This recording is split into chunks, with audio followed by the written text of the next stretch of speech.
आपल्या झोपण्याच्या वेळेपर्यंत आपल्या पोटामधलं वातावरण कसं आहे यावर झोप लागेल की नाही किंवा झोप कशी लागेल हे ठरतं.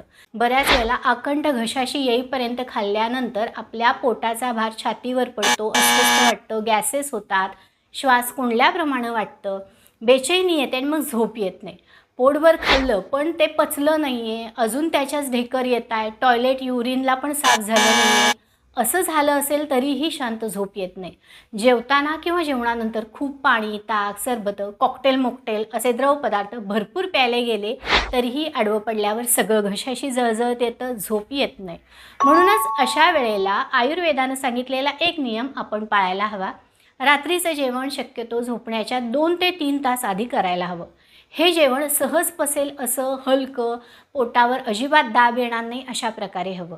फक्त रात्रीच नव्हे, दिवसभरातसुद्धा तुम्ही तेलकट, जळजळीत, स्पायसी, तिखट ग्रेव्ही असणारे पदार्थ किंवा नाकातोंडातून पाणी आणणारा तांबडा पांढरा रस्सा खाल्ला असेल तरी तो रात्री घशाशी येऊ शकतो. तांबडा पांढरा रस्साच कशाला, पाणीपुरीचं हिरवी मिरची घातलेलं झणझणीत पाणी त्यात जर चुना घातला असेल तर ते हमखास घशाशी येतं.